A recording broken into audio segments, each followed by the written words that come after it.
तो आदाब, नमस्कार, गुड इवनिंग, सत श्री अकाल। स्वागत है आपका ट्रू क्राइम 24 की कहानी के इस एपिसोड में। उम्मीद है आप लोग अच्छे होंगे, खुश होंगे, स्वस्थ होंगे और यही दुआ है आप हमेशा आगे भी अच्छे रहें, खुश रहें। आप सभी लोगों का धन्यवाद। वीडियो शुरू करूं उससे पहले आपसे वही रिक्वेस्ट है, आप वीडियो को एक लाइक ज़रूर कर दें। आज की इस कहानी में कुछ ऐसा होता है जहां पर एक खूबसूरत महिला का सिर्फ एक पति से गुजारा नहीं होता, वो अपनी ज़रूरतों को पूरा करने के लिए ना जाने कितनों के साथ झूठे प्यार का खेल खेलती है और जो भी उसके चंगुल में फंसता है उसे वो बर्बाद कर देती है। तो ये महिला कौन थी और कहाँ की रहने वाली थी? तो आइए जानते हैं पूरी कहानी के बारे में। आज की जो सच्ची घटना मैं आपको सुनाने जा रहा हूँ, ये सच्ची घटना है उत्तर प्रदेश के एक शहर आगरा की। और आगरा में एक थाना है हरी पर्वत, और इसी क्षेत्र की ये बात है जब 25 और 26 जून की रात लगभग 1 से 1:30 बजे का वक्त था और 2022 की ये घटना है। तो इस इलाके में एक पुलिस फैंटम चेकिंग कर रही थी, अपने इलाके में ड्यूटी कर रही थी। तो अचानक उनको एक महिला के रोने की चिल्लाने की आवाज़ आती है। आवाज़ सुनकर पुलिस वाले रुक जाते हैं और बहुत धीरे से ध्यान से सुनते हैं, और सुनते सुनते उस महिला के रोने की आवाज़ जहाँ से आ रही थी वो वहाँ तक पहुँच जाते हैं। और वहाँ जाकर वो देखते हैं कि एक औरत अपने 4 बच्चों के साथ ज़मीन पर बैठी हुई है और साथ में वहीं उसके पति की लाश भी पड़ी हुई है। पुलिस जैसे ही उसके दरवाजे पर आती है तो पुलिस को देखकर वो महिला और ज़ोर ज़ोर से रोने लगती है, चीखने लगती है। पुलिस वाले तभी उसको शांत कराते हैं और उससे पूछते हैं कि आखिर हुआ क्या है, आप सब कुछ हमें आराम से बताओ, हम आपकी मदद करेंगे। फिर जब महिला जो कहानी पुलिस वालों को बताती है तो वो कुछ ऐसी होती है जिसे सुनकर शायद किसी के भी होश उड़ सकते हैं। दरअसल वो बताती है कि उसके पति की किसी ने पीट पीट कर हत्या कर दी और जो आरोपी है वो घटना को अंजाम देकर उस जगह से भाग चुका है। तभी पुलिस वालों ने उसकी बात को पूरी तरह से सुना और फिर गंभीरता से मामले को लिया। उसके बाद कंट्रोल रूम में उन्होंने फ़ोन करके पुलिस को बुलाया कि यहाँ इस जगह इस मामले में हत्या हो गई है। उसके बाद जब बाकी पुलिस वहाँ आती है तो शव को कब्ज़े में लेकर पोस्टमार्टम के लिए भेज दिया जाता है। और इसके बाद उस इलाके के जो थाना इंचार्ज हैं, जिनका नाम है अरविंद कुमार सिंह, और एसएसपी मोनीराज जो कि जांच अधिकारी बनते हैं, और कहते हैं कि इस मामले की तुम जल्द से जल्द जांच करके केस का खुलासा करने की कोशिश करो, क्योंकि दरअसल आपको बता दें कि ये एक ब्लाइंड मर्डर था, इसलिए इसको खोलना इतना आसान नहीं था, क्योंकि जिसने भी हत्या की थी उसको वो महिला जानती ही नहीं थी कि आखिरकार वो कौन है, जो उसके पति को घर में ही आकर बुरी तरह से पीट पीट कर मार कर चले गए हैं, और वो कहाँ से आए थे, उनकी इसके पति के साथ क्या दुश्मनी थी। अगर हम उसकी बीती ज़िंदगी के बारे में बात करें तो उससे ये पता चलता है कि वो महिला मजदूरी करती है और उसका जो पति है वो भी मजदूरी करके ही अपने परिवार का पालन पोषण दोनों साथ में मिलकर करते रहे। यानी इनका एक छोटा सा सामान्य सा परिवार था जहाँ 4 बच्चे थे, जिसमें 2 लड़के और 2 लड़कियाँ थीं। ज़िंदगी उनकी हंसी खुशी के साथ गुजर रही थी और तभी उनकी ज़िंदगी में अचानक 25 और 26 जून की रात को एक पहाड़ टूट पड़ता है, जहाँ उनकी पूरी ज़िंदगी थम सी जाती है। और वो महिला जिसका नाम है आरती, वो भी यही बात बताती है कि जब ये घटना हो रही थी तो वो अपने बच्चों के साथ सोई हुई थी, इसलिए उसको इस बारे में ज़्यादा कुछ नहीं पता। लेकिन उसने इतना ज़रूर कहा कि लगभग 4 लोग थे जो उसके पति के साथ मारपीट कर रहे थे, और उन्होंने आखिर में उसके सर पर भारी चीज़ से हमला किया, जिसकी वजह से उसके पति राजेंद्र यादव की मौत हो गई और वो बदमाश वहाँ से भाग गए। इस पर पुलिस पूछती है कि वो कितनी देर तक तुम्हारे घर में मौजूद रहे, किधर भागे और कौन से रास्ते से गए। तब वो बताती है मुझे इतना होश नहीं था, क्योंकि वो बहुत ज़्यादा घबरा गई थी। अब देखिए, पुलिस के हाथ में ज़्यादा कुछ अभी नहीं लगा था। पुलिस भी इस केस की हर एक गुत्थी को सुलझाने के लिए परेशान सी थी, और जैसे वक्त बीतता जाता है पुलिस के सवाल भी बढ़ते चले जाते हैं कि आखिरकार एक गरीब व्यक्ति से किसी की क्या दुश्मनी हो सकती है और कौन इसको इतनी बुरी तरह से बेरहमी से मार कर जा सकता है। और जब यही जानने के लिए पुलिस आसपास के इलाकों में जांच करती है तो वहां के सीसीटीवी कैमरे को खंगालती है, तो पता चलता है कि उस सीसीटीवी फुटेज में कोई भी ऐसे 4 व्यक्ति कहीं से आते जाते नहीं दिखाई देते जिन्होंने आरती के पति की हत्या की हो, तो उस फुटेज से भी कोई राज नहीं खुला। अब जांच जो थी वहीं की वहीं थमी हुई थी। लेकिन बस एक चीज़ सामने ज़रूर आई कि सिर्फ उसमें एक ही व्यक्ति रिकॉर्ड हुआ जो साधारण रूप से अपने काम से जा रहा है, जिसे देखकर पुलिस ने सोचा कि शायद ये हमारे काम का हो सकता है, इससे हमें ज़रूर कुछ ना कुछ पता चल सकता है, तो हमें इसकी फुटेज निकाल कर इसका पता लगाना चाहिए। और जब उसका फ़ोटोग्राफ निकाल कर आरती से उसकी पहचान कराई कि क्या तुम इस व्यक्ति को जानती हो, तो आरती ने कहा कि नहीं सर, मैंने आज से पहले इस व्यक्ति को कभी नहीं देखा। और इस घटना को करीब 5 दिन अब बीत चुके थे। जांच पड़ताल करते करते 30 जून का दिन आ जाता है, मगर इस घटना से संबंधित कोई भी सबूत पुलिस के हाथ नहीं लगा था। हालांकि पुलिस लगातार कड़ी मेहनत से अपनी कोशिश कर रही थी और आगरा के एसएसपी मोनीराज जी भी लगातार कोशिश करते हैं ताकि इस घटना का जल्द से जल्द खुलासा किया जा सके। लेकिन होता क्या है कि हर तरफ से पुलिस के हाथ खाली थे। उन्हें कहीं से कोई ऐसा छोटा सुराग भी नहीं मिलता जिसके ज़रिए वो उन चारों बदमाशों तक पहुंच सकें। अब देखिए आगे ये होता है, अचानक ही इस इलाके में अरविंद कुमार जब अपनी टीम के साथ गश्त पर निकलते हैं, राउंड मारते हैं, तो वो लोग जब भी उस महिला को अपने बच्चों के साथ बैठा हुआ देखते हैं और उसी वक्त वो उन बच्चों के लिए खाने के लिए कुछ चीज़ भी लेकर जाते हैं, जैसे कुछ टॉफ़िया, चॉकलेट या फल वगैरह। और ये सब सामान देने के बाद इंस्पेक्टर वहाँ से जैसे ही चलते हैं तो अचानक उन 4 बच्चों में से एक बच्चा भागकर पुलिस वालों के पास आता है। सॉरी, बच्चा नहीं, वो बच्ची थी, और जिसका नाम था शबाना।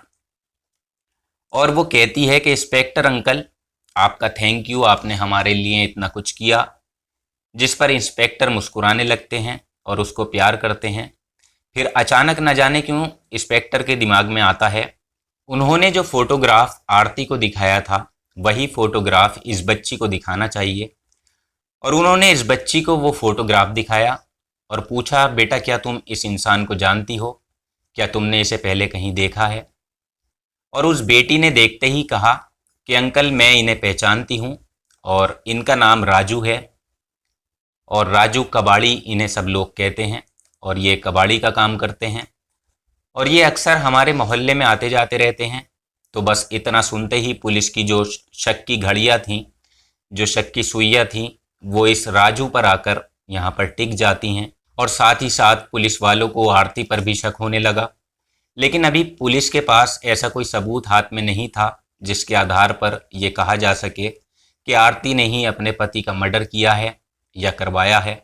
और जब पुलिस ये जानने के लिए कि राजू यहाँ क्यों आया था, किस लिए आया था, आखिर इस राजू का कनेक्शन आरती से क्या है, यही पता करने के लिए जब पुलिस जांच पड़ताल में लग जाती है तो सबसे पहले आरती को शक के आधार पर हिरासत में लिया जाता है और उससे पूछताछ की जाती है। लेकिन पहले तो आरती पुलिस को अपनी बातों में उलझाती है, इधर उधर की कहानियां सुनाती है और वो ये भी कहती है कि मैं राजू को नहीं जानती।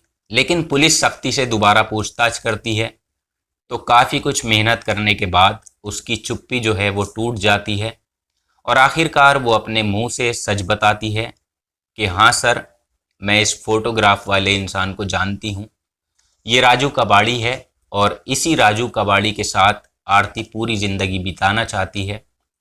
वो बताती है कि वो उससे प्यार करती थी मगर उसकी शादी राजेंद्र से हो गई और इतना ही नहीं, उसकी ज़िंदगी में अब तक 7 लोग ऐसे आ चुके हैं जिनसे उसका दिल अभी तक भरा ही नहीं।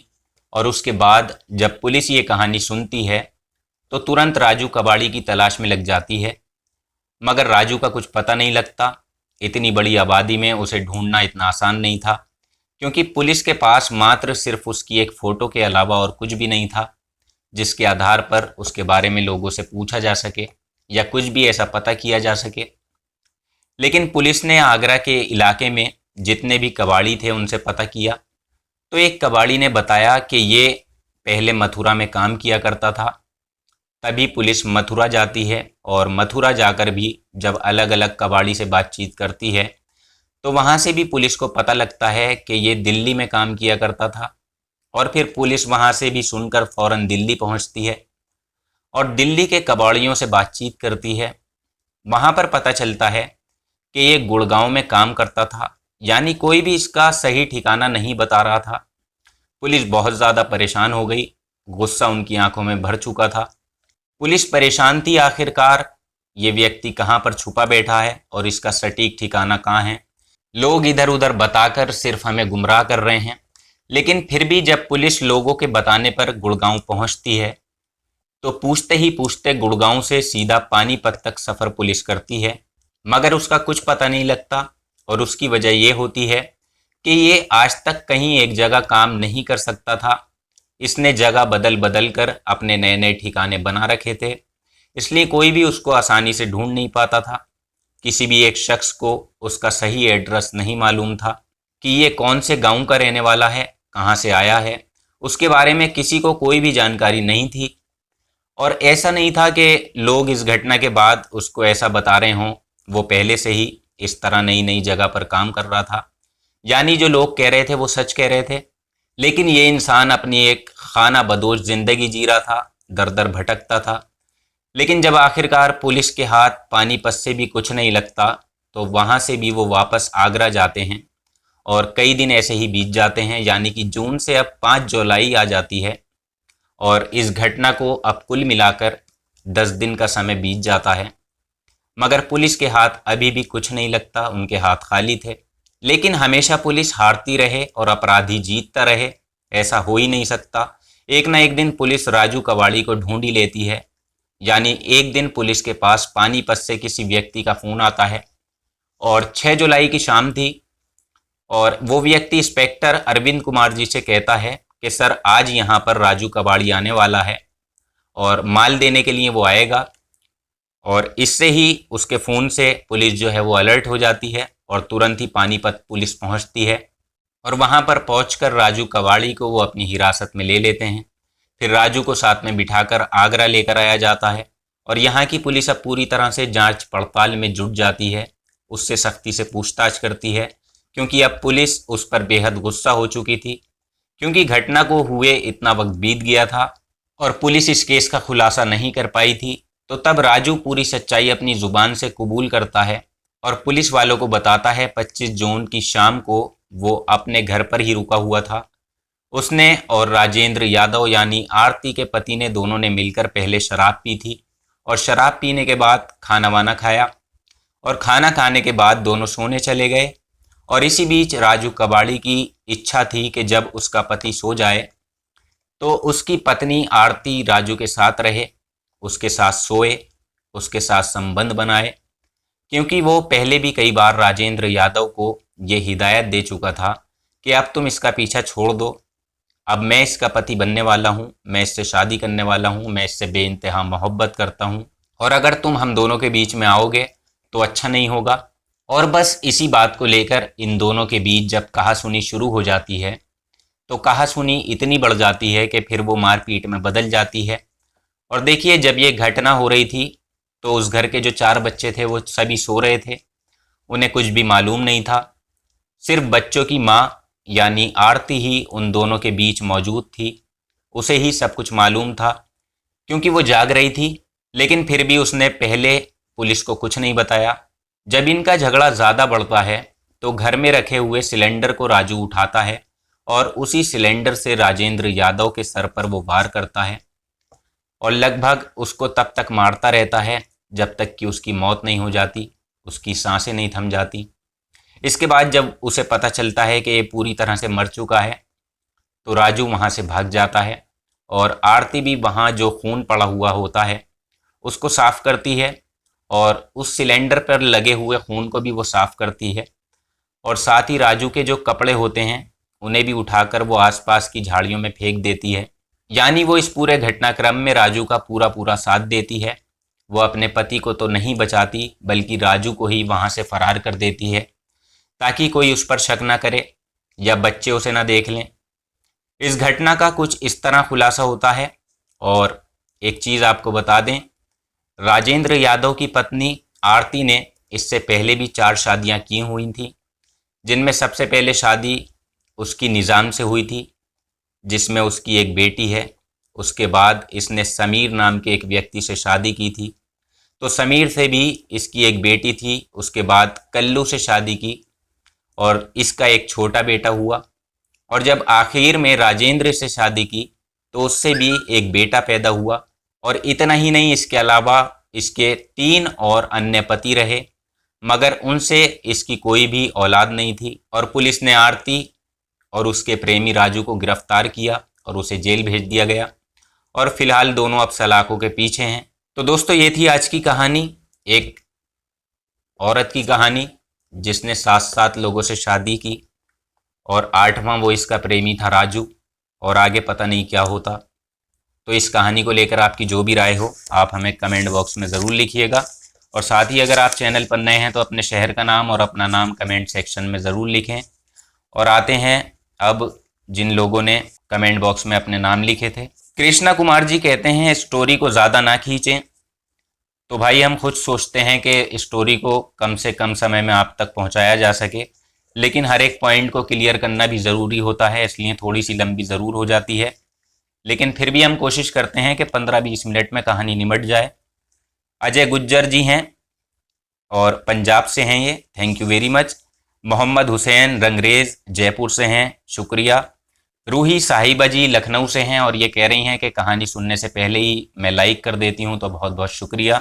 और अकबर शेख मीरा साहब पालम ज़िला परभणी से हैं, और पुष्पेंद्र कुमार जी हैं कानपुर से, थैंक यू वेरी मच। श्रुति जी कहती हैं आपकी आवाज़ में कहानी सुनने की अब आदत सी हो गई है, तो बहुत बहुत धन्यवाद। संजय भाई हैं सूरत से, रमेश साहू छत्तीसगढ़ से हैं, लकी जी हैं दुबई से कहानी सुनते हैं। करीम लाला जी हैं सारी कहानियाँ ये सुन रहे हैं, thank you very much. Ravi Norris ji हैं, ये पुराने सब्सक्राइबर हैं, बहुत बहुत शुक्रिया। राम नारायण जी कहते हैं I like your videos and story telling style, तो थैंक यू वेरी मच। बाल गोविंद कुमार जी हैं, और राज जी हैं मैंगलोर से, सोनू जाट हैं हापुड़ से, thank you very much. Manish Nautiyal हैं, सुंदर लाल जी हैं आहिरवार छतरपुर से, thank you very much. Shoaib blog ji पूछते हैं आपका कोई और भी चैनल है? तो आपको बता दें हमारे 2 चैनल और हैं जिन पर हम रेगुलर काम कर रहे हैं। और इनके बाद अजय पाल सिंह यादव जी हैं, thank you very much. Captain Raj Dayal Chand हैं, टूकाराम पाटिल जी हैं, बहुत बहुत शुक्रिया।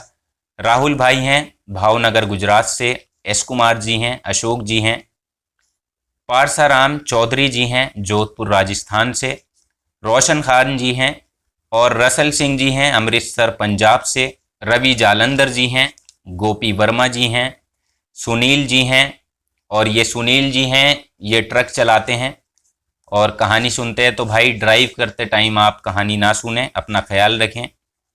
मुकेश वर्मा जी हैं लखनऊ से, thank you very much. Sanjay Khandare ji हैं अहमदनगर महाराष्ट्र से, थैंक यू वेरी मच। और रमिंदर जी यूएसए से हैं, thank you very much. Munna Kumar ji Bihar से हैं, और विलेज फैमिली ब्लॉग जी हैं, थैंक यू। बालकृष्ण जी हैं, एमडी अबू शमा जी हैं, थैंक यू वेरी मच। के मौर्य जी हैं, राम प्रकाश जी हैं लखनऊ से, परेश जी हैं सूरत से, रविराज जी हैं दिल्ली से, जितेंद्र अरोड़ा जी पठानकोट पंजाब से हैं, उमेंद्र नाथ पांडे जी हैं, आपका बहुत बहुत धन्यवाद। अरशद अली सऊदी अरब से कहानी सुनते हैं, और अबू जहीन जी हैं सऊदी अरब से, ये भी कहानी सुनते हैं, तो बहुत बहुत शुक्रिया। प्रशांत यादव जी हैं, thank you very much. Rakesh Kumar Singh ji हैं, thank you very much. Shankar ji Kanpur से हैं, बलबीर भारद्वाज हैं, प्रीतम आहूजा हैं फरीदाबाद हरियाणा से, और जयप्रकाश यादव जी हैं, थैंक यू। रामचंद्र जी हैं, thank you very much. Ramesh Chandra ji हैं, thank you very much. Vijay Patel ji हैं, थैंक यू। और नरेंद्र सिंह जी हैं चंडीगढ़ से, thank you very much. Saurabh Srivastava ji हैं, ये कहते हैं excellent performance, you are my sleeping pill, तो बहुत बहुत धन्यवाद, बहुत बहुत शुक्रिया सौरभ जी। रब्बान आलम जी हैं अररिया बिहार से, बाल गोविंद कुमार जी हैं, उत्कर्ष जी हैं, इन्हें अंदाज़ अच्छा लगता है कहानी सुनाने का, और ये हमारे नए सब्सक्राइबर हैं, तो बहुत बहुत शुक्रिया उत्कर्ष जी। और बुद्धिमान किन्नू जी हैं ईटानगर अरुणाचल प्रदेश से, मनदीप कौर जी हैं, thank you very much. Rama Shastri ji हैं, thank you very much. Abid Khan Bablu ji हैं राजस्थान से, thank you very much. Bharat Patel ji Surat Gujarat से हैं। मुकेश बंसल हैं। गीता अरोड़ा जी हैं रुद्रपुर उत्तराखंड से। और गीता अरोड़ा जी बहुत बहुत धन्यवाद। जी खेरा जी हैं पंजाब सिंह नागालैंड से हैं। और विनोद रजाक असम से हैं। कृष्णकांत सिंह जी हैं। और खाड़का जी हैं कोरिया में, ये रहते हैं इस वक्त और कोरिया से हमारी कहानी सुन रहे हैं, लेकिन रहने वाले ये नेपाल से हैं, तो बहुत बहुत धन्यवाद। सुमन जी अमृतसर पंजाब से हैं, thank you very much. MD Farid ji हैं, नवीन जी हैं, कैलाश चंद्र मीना उदयपुर से हैं, और जयकम खान अलवर से हैं, और विकी जी हैं। तो आप सभी लोगों का बहुत बहुत शुक्रिया, बहुत बहुत धन्यवाद। आप लोगों ने इतना प्यार दिया और सपोर्ट किया। तो आज के एपिसोड में इतना ही। कल आपसे फिर मुलाकात होगी किसी नई घटना में। तब तक आप अपना ख्याल रखें, सुरक्षित रहें, सावधान रहें, और याद रखें कि आप में और क्राइम में सिर्फ इतनी दूरी है कि आप कितना सतर्क हैं। तो अपना और अपनों का ख्याल रखिएगा। जल्दी ही आपसे मुलाकात होगी। जय हिंद, वंदे मातरम।